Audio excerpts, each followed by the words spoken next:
Olá, seja muito bem-vindo a esse canal. Eu sou o Caminho da Consciência. Meu nome é Cíntia Bedin e aqui nós discutimos todas as semanas sobre um tema das meditações que existem aqui no canal. Se você clicar no link da descrição do vídeo, você vai verificar a meditação que falaremos hoje. Todas as semanas um tema diferente. E eu discuto esse tema com um grupo que acontece uma vez por semana. Por esse motivo, muitas vezes o meu olhar fica para você, mas também aqui com o grupo. Então, fique à vontade, curta, compartilhe, se inscreva no canal e seja muito bem-vindo. Que a sua viagem em direção ao seu eu maior seja a melhor recompensa dessa encarnação. Namastê! Hoje a gente falou da meditação, nós fizemos, né, a meditação Eu Sou o Meu Mestre. Bom, esse exercício meditativo, gente, nos leva assim para uma análise sobre quem sou eu para mim mesma, né? Quem é você para si mesmo? Será que você é o seu melhor amigo, sua melhor amiga ou o seu pior inimigo, sua pior inimiga? Essa análise, eu pensei bastante por onde começar, porque assim, desde o início dos tempos, né, talvez a gente nunca tenha vivido em uma época como essa, esse período onde a gente tem exatamente tudo que a gente precisa do lado de fora, mas muito pouco do lado de dentro. Então, recursos externos existem aos montes e recursos internos existem também, só que estão pouco procurados ou pouco utilizados. Então, assim, do lado de fora, hoje a gente tem extrema rapidez em tecnologia, tudo automatizado, muitos estímulos, muitas facilidades. E a gente acabou de comentar sobre isso, né? A lei do menor esforço. Parece que hoje a gente não precisa nem fazer força para levantar o vidro do carro. Isso é ruim? Não, de jeito nenhum. Isso é bom.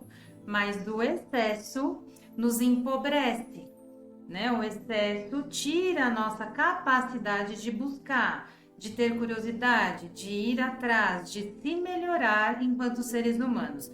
Então é o que eu digo, a tecnologia ela é excelente, mas quando a gente se acostuma à robotização de tudo, a gente está fadado a se robotizar também, né? Então, hoje a gente vai prestar um pouquinho mais de atenção nesse exercício, falando de um retorno a si mesmo, de um retorno à essência, de um retorno à nossa origem mais humana.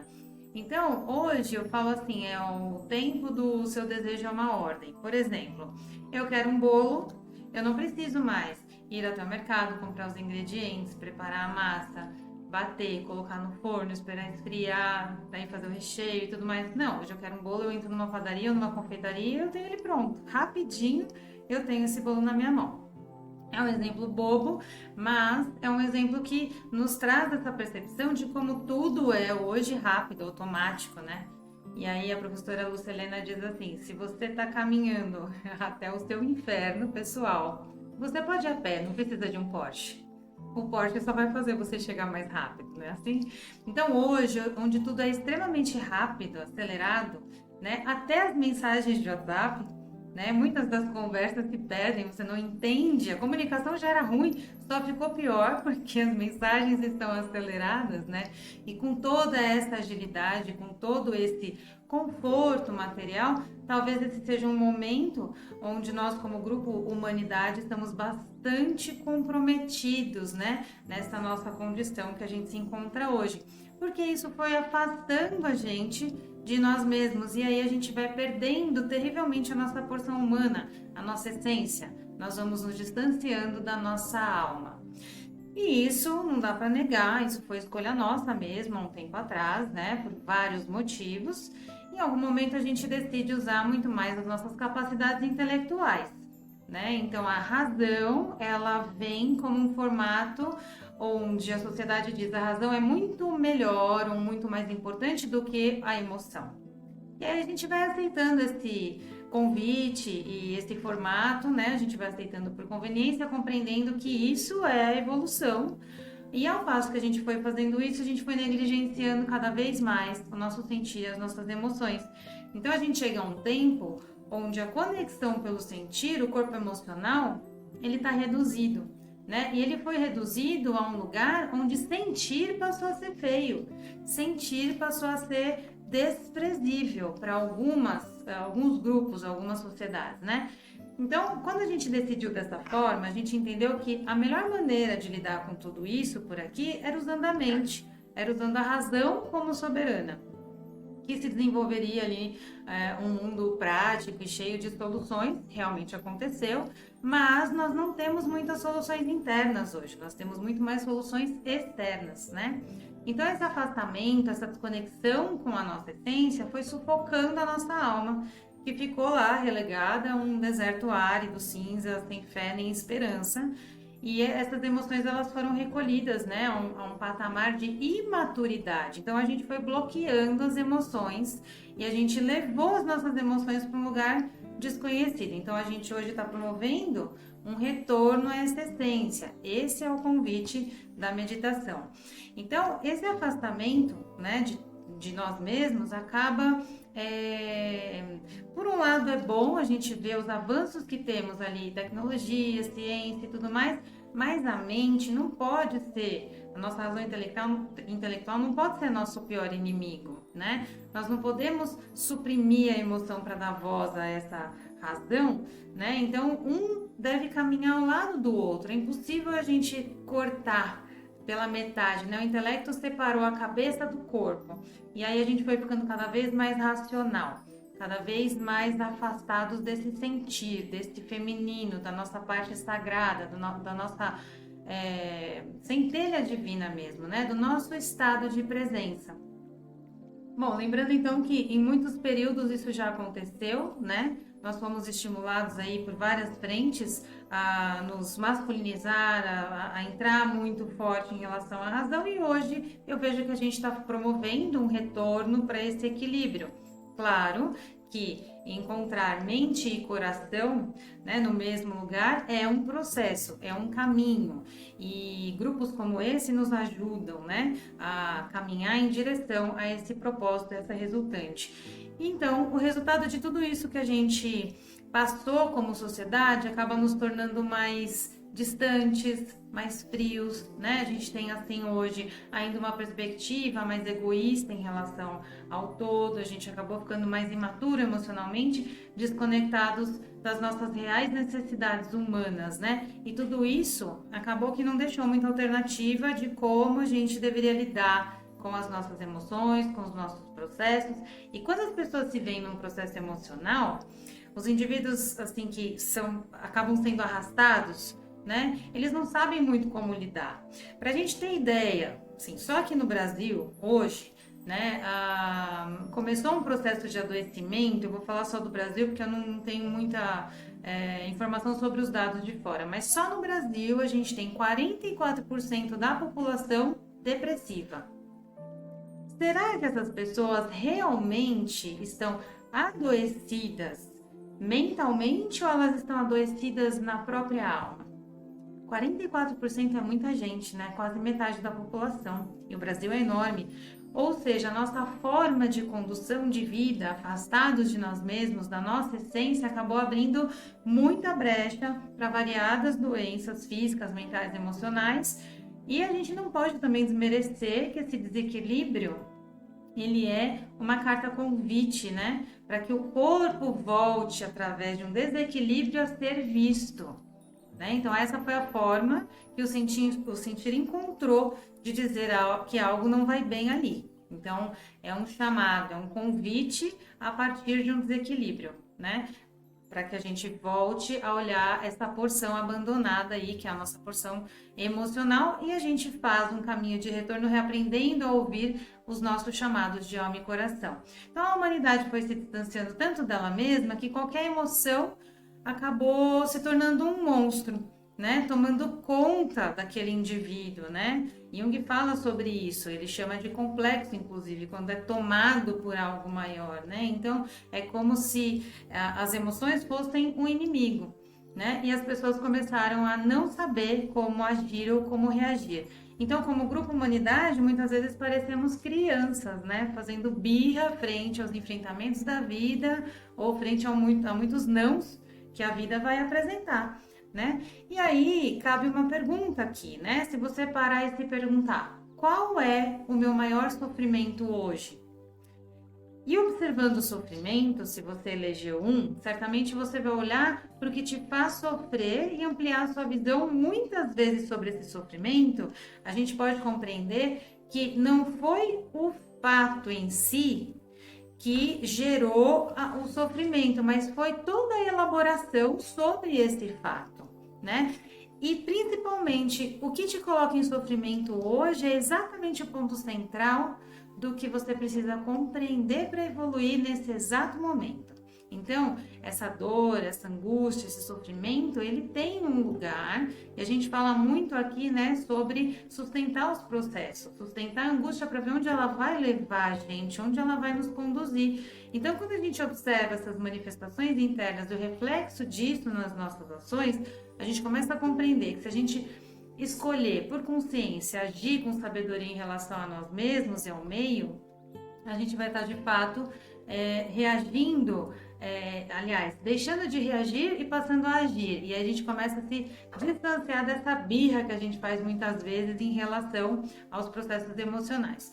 E aí cada um tem a sua forma de manifestar, de reagir, de corresponder aos estímulos externos, e cada um vai apresentar uma reação interna de acordo com o seu recorte e interpretação de mundo.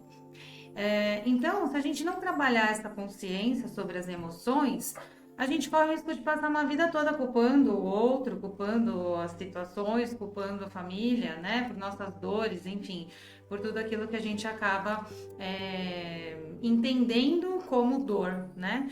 Só que quando a gente começa a perceber que eu posso escolher de novo, que eu posso lidar melhor com determinada experiência e deixar que aquilo passe como um rio, um fluxo contínuo, porque a vida é fluxo, a vida é rio, a gente fala disso na meditação, então eu vou entender que aquilo não dura para sempre, aquilo é uma parte do processo que eu preciso para chegar a algum lugar. E o nome disso é aceitar o processo evolutivo.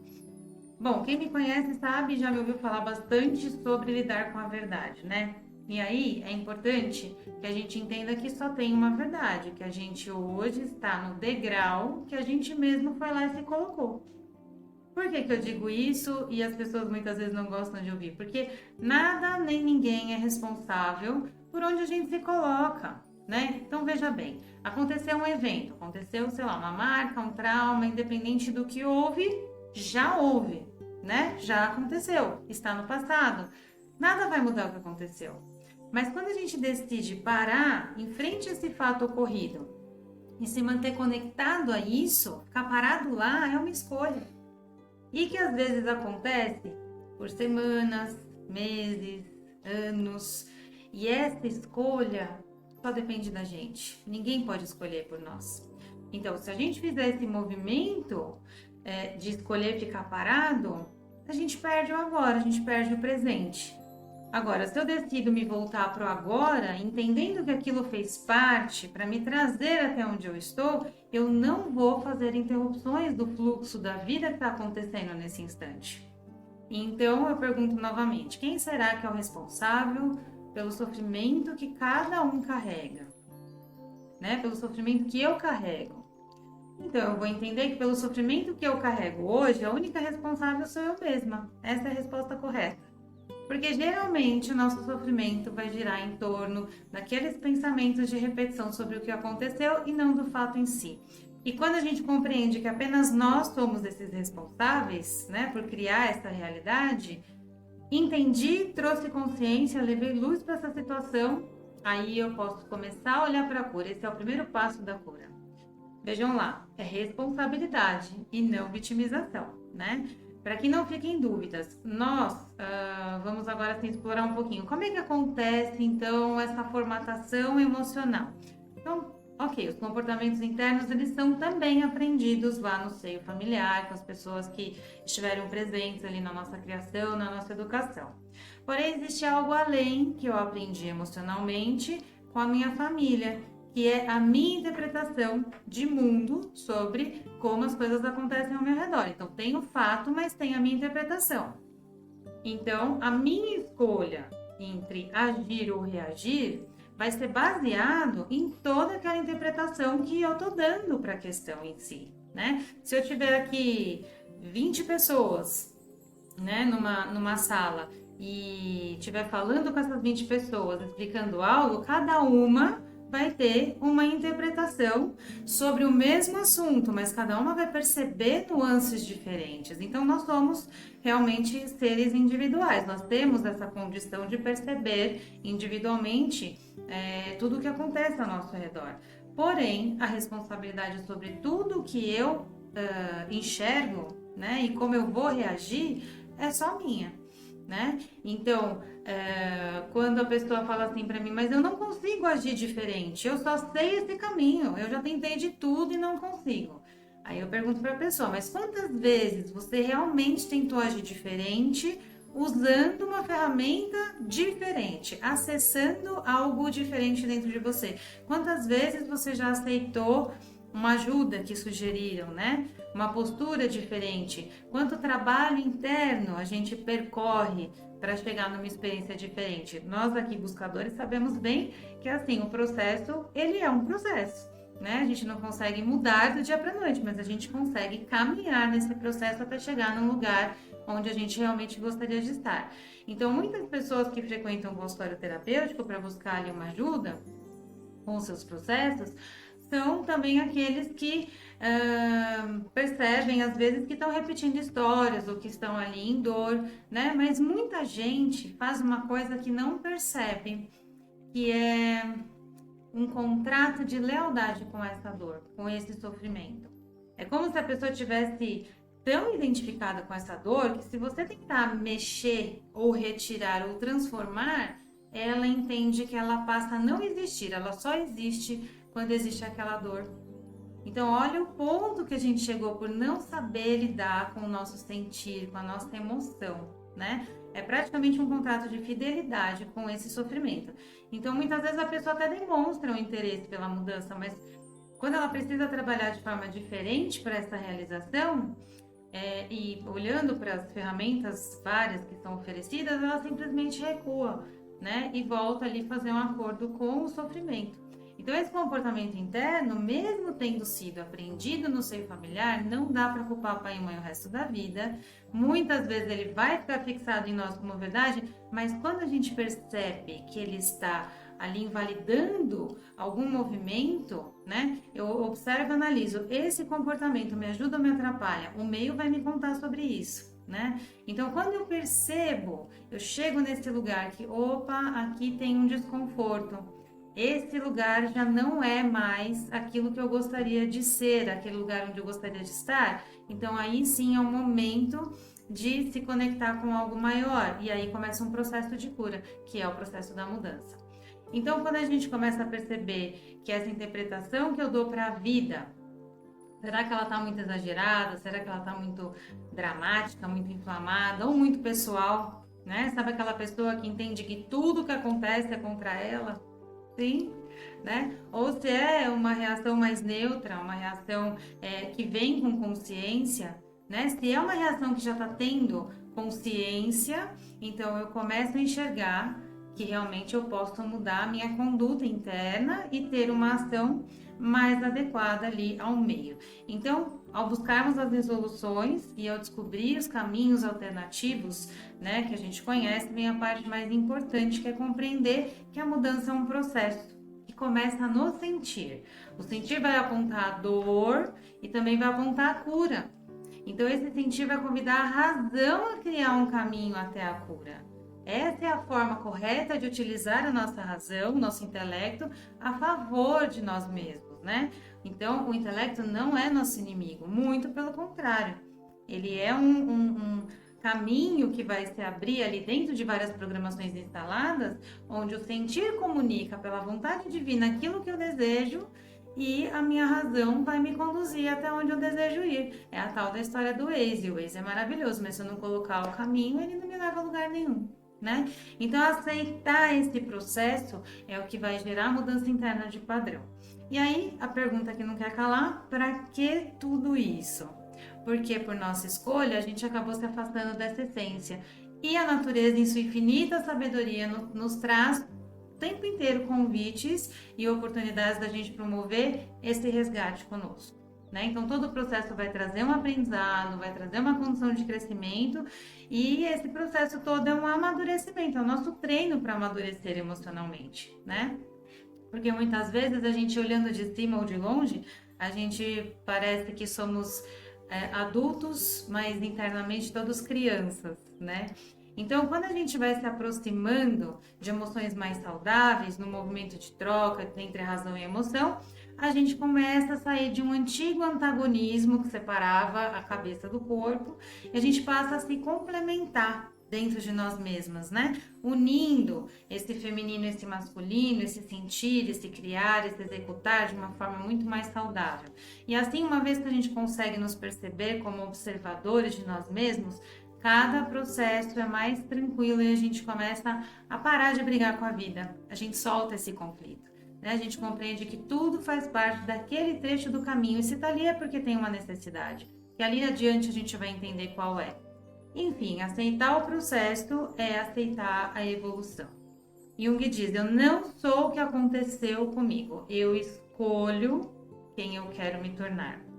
Então, sim, nós somos quem nós decidimos ser. E nós escolhemos, muitas vezes, não o que acontece, né? A gente não controla os eventos, mas a gente escolhe como que a gente vai lidar com isso. Nós temos o poder de decidir o que fazer com essa situação. Então, exatamente isso vai determinar os próximos passos e a qualidade de vida interna e vida externa. E o convite, então, é tirar a vida do piloto automático, é assumir o leme da nossa jornada pessoal, né? Então, o exercício de hoje serve para que a gente possa examinar nós mesmos, examinar se existem processos de repetição, o que está no automático e o que a gente pode fazer, como que a gente pode entrar em contato com esse sentir para levar a luz da consciência até alguns processos que às vezes para a gente ficam muito tempo no escuro, né? Então, quando eu falo tudo isso para vocês, não é promessa de eliminar tristeza ou dor, mas é uma condição de compreender que a gente pode passar pelo processo da vida de uma forma muito melhor, encontrando significado e propósito. Porque quando a gente busca pela nossa cura ou pelas nossas curas, nós nos deparamos com maravilhosas oportunidades pelo caminho, oportunidade de começar novamente, de renascer, de recriar, de encontrar algo que de fato te motiva a acordar todos os dias e sair da cama pela manhã. E essa é mais uma análise que eu deixo, né? Qual que é o motivo, o que te motiva a levantar da sua cama todos os dias, né? Lembrando que tudo depende de como vemos as coisas e não como elas são em si mesmas. Essa também é uma frase de Jung. Então é buscar por si mesmo, buscar pelas suas conexões, né? É o que estamos fazendo aqui, esse é o propósito dos nossos exercícios. E dessa forma a gente pode se encontrar com a pessoa que a gente realmente deseja ser. Oi, voltei para te agradecer por você ter me acompanhado até aqui. E se você gostou desse vídeo, curta, compartilhe muito, se inscreva no canal, ative o sininho para receber as notificações dos novos vídeos. Até a próxima semana!